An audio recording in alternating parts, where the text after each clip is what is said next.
Keeping Faith, which has had an interesting sort of It had an interesting life, hasn't it? An interesting journey to our screens. It started life on S4C, I believe. Yes. Oh, really? Not BBC Wales? There's a Welsh language version was on S4C, and then BBC One Wales showed like the English language version of this. So there was two different versions. It was also on the iPlayer, and while it was on the iPlayer, it broke several iPlayer records or something like that. Yeah. People were watching it, and there was like it became sort of almost like a word of mouth hit.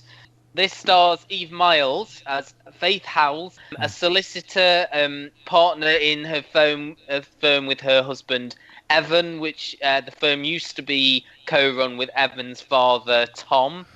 Faith has been off on maternity leave, I believe, for the last year or so.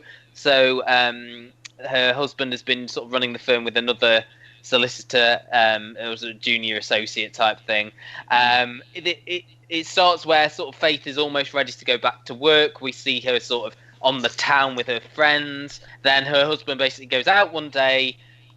She believes to work, and then he doesn't appear at work. She ends up having to do his cases for a day, and it's like, oh, where's he gone? What's he doing? Is this a way of him trying to get me back to work? But by and by, she realizes, oh no, he's actually dropped off the face of the earth. We got no idea where he is. Eventually finds out that he's almost like living this double life. Finds ID, fake ID and a wig of him sort of taking on another identity of someone who I don't know if either of you watched the second episode, but I decided to sort of watch the second one as well, and it sort of becomes clear who this person is and whose identity he's taking on in the second episode. And she's also sort of struggling to look after her 3 kids while also dealing with her husband's disappearance. I've read basically things from people who've seen it all late that it's don't judge it on the first episode, and that's why I watched the second episode where there was a bit more context and it was a bit more focused purely on the disappearance rather than giving us a portrait of Faith, who was this sort of almost comedic figure to an extent. And comparing it to things, I would compare it more to Dr. Foster was my comparison, because she's like the outside of this small town. She's moved here to marry him and marry into the business, and apart from his father, all of his family are very suspicious of her. The neighbours are quite derogatory to her. Gary, what did you think of this? I liked it. There were things I didn't like, but I do think she's a competent enough actress, and I think it was believable. I believed the situation she was in. I thought, okay, we're going to get a bit of a legal drama here, because you got her getting involved in the local cases and the solicitor, and I thought, is that going to detract? And then, of course, there was that good reveal of these double identity or his possible multiple identities. Which I think intrigued me and I think made me want to watch, as you say, it wants to keep me coming back for episode 2 to see how that plays out. I've seen people on my timeline saying Keeping Faith is up there when you get to the end with Line of Duty in terms of good, strong BBC drama. I get the impression a lot of people binged on this, didn't they? They watched all sort of back to back, and I think that's where they get the impression from. And I think sometimes that's the best thing to do. I mean, they've taken it all off iPlayer so they can do it again. Well, I was going to say, I noticed that it's not on there anymore. So one thing I didn't mention in my setup as well is that the actor playing Eve Miles' husband is actually Eve Miles' husband in real life. Oh, really? Yes. Yeah. Luke, anything to add? Yeah, I've got some things to add, and I'm about to add them. Good. On the positive front, on the positive front, in a few dramas that we've spoken of in the past on this very podcast, where people have gone missing, and you're left with the person searching for them, but you didn't see the connection between them, so you don't feel like... I'm going to have to mention it. One of them was Black Work with Sheridan Smith. Oh, yeah. The husband goes missing, and you spend like 5 seconds with him, and then he's gone. And remember that, Gary? No. Oh, Christ. He's unbelievable, isn't he? So from that perspective, I thought they did it well. I thought they set up a believable connection. They're doing flashbacks in each episode. Yeah. They've got a little bit of flashback in each episode, focusing on their relationship. I think they set up a believable family unit and a believable relationship between the pair of them. And they didn't just get into it's about him going missing, so we have to do that straight away, otherwise people will get going, well, when's he going to go missing? Which I really applaud it for doing that and taking a bit of time.